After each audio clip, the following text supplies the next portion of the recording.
বহু পুণ্য প্রদানকারী, মহাপাপ বিনাশকারী ও পুত্র দানকারী এই একাদশী অপরা নামে খ্যাত। হরে কৃষ্ণ। আজকে জানবো জ্যৈষ্ঠ মাসের কৃষ্ণপক্ষের একাদশীর কি নাম এবং তার মাহাত্ম্যই বা কি। এই ব্রত পালন করলে কি ফল হয়। সবশেষে থাকবে বিভিন্ন স্থানে পালনের সময়সূচি। জানতে হলে সম্পূর্ণ ভিডিওটি সঙ্গে থাকো। জ্যৈষ্ঠ মাসের কৃষ্ণপক্ষের একাদশী ব্রত পালন করতে হবে ৩রা জুন ২০২৪ খ্রিস্টাব্দ সোমবার। এই একাদশীর নাম অপরা একাদশী। অপরা একাদশীতে উপবাস করে বিষ্ণু পূজা করলে সর্বপাপ মুক্ত হয়ে বিষ্ণুলোকে গতি হয়। আর এই ব্রত কথা পাঠ ও শ্রবণ করলে সহস্র গোদানের ফল লাভ হয়। তাহলে অবশ্যই অপরা একাদশী ব্রত পালন করুন এবং অন্যকেও একাদশী ব্রত পালনে উৎসাহিত করুন। চলুন জেনে নেওয়া যাক কিভাবে একাদশী ব্রত পালন করবেন। অবশ্যই একাদশীর আগের দিন, পরের দিন এবং একাদশীর দিন আমিষ আহার পরিত্যাগ করতে হবে, অর্থাৎ নিরামিষ গ্রহণ করতে হবে।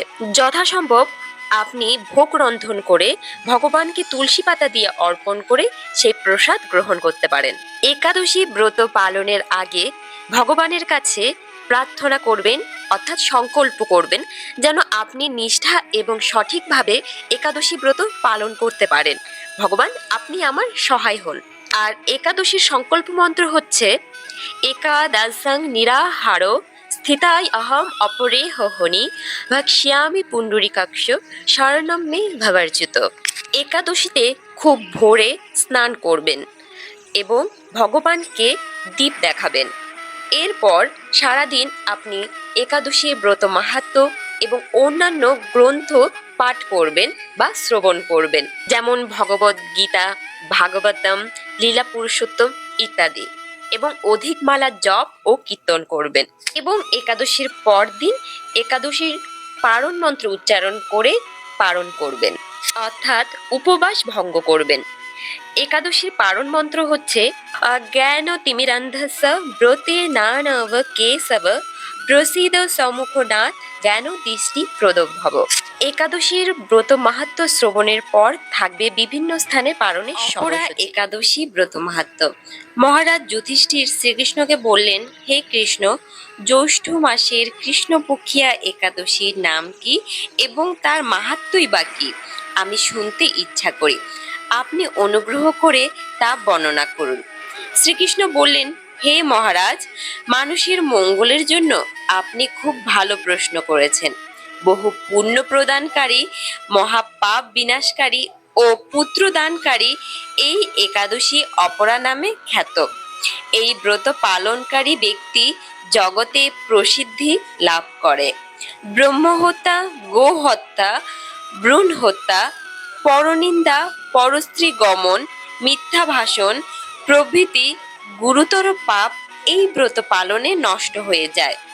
যারা মিথ্যা সাক্ষ্য দান করে, ওজন বিষয়ে ছলনা করে, শাস্ত্রের মিথ্যা ব্যাখ্যা প্রদান করে, জ্যোতিষের মিথ্যা গণনা ও মিথ্যা চিকিৎসায় রত থাকে, তারা সকলেই নরক যন্ত্রণা ভোগ করে। এই সমস্ত ব্যক্তিরাও যদি এই ব্রত পালন করে তবে তারা সমস্ত পাপ থেকে মুক্ত হয়। ক্ষত্রিয় যদি স্বধর্ম ত্যাগ করে যুদ্ধক্ষেত্র থেকে পালিয়ে যায় তবে সে ঘোরতর নরকগামী হয়, কিন্তু সেও এই ব্রত পালনে মুক্ত হয়ে স্বর্গগতি লাভ করে। মকর রাশিতে সূর্য অবস্থানকালে মাঘ মাসের প্রয়াগ স্নানে যে ফল লাভ হয়, শিবরাত্রিতে কাশীধামে উপবাস করলে যে পুণ্য হয়, গয়াধামে বিষ্ণু পাদপদ্মে পিণ্ডদানে যে ফল পাওয়া যায়, সিংহ রাশিতে বৃহস্পতির অবস্থানে গৌতমী নদীতে স্নানে, কুম্ভে কেদারনাথ দর্শনে, বদ্রিকাশ্রম যাত্রায় ও বদ্রীনারায়ণ সেবায়, সূর্যগ্রহণে কুরুক্ষেত্রে স্নানে, হাতি ঘোড়া স্বর্ণদানে এবং দক্ষিণাসহ যজ্ঞ সম্পদানে যে ফল লাভ হয়, এই ব্রত পালন করলে অনায়াসে সেই সকল ফল লাভ হয়ে থাকে। এই অপরাব্রত পাপরূপ বৃক্ষের কুঠার স্বরূপ, পাপরূপ কাষ্ঠের দাবাগ্নির মতো, পাপরূপ অন্ধকারের সূর্য সদৃশ্য এবং পাপ হস্তির সিংহ স্বরূপ। এই ব্রত পালন না করে যে ব্যক্তি জীবন ধারণ করে, জলের বুদবুদের মতো তাদের জন্ম মৃত্যুই কেবল সার হয়। অপরা একাদশীতে উপবাস করে বিষ্ণু পূজা করলে সর্বপাপ মুক্ত হয়ে বিষ্ণুলোকে গতি হয়। এই ব্রত কথা পাঠ ও শ্রবণ করলে সহস্র গোদানের ফল লাভ হয়। ব্রহ্মাণ্ড পুরাণে এই ব্রত মাহাত্ম্য বর্ণনা করা হয়েছে। হরে কৃষ্ণ।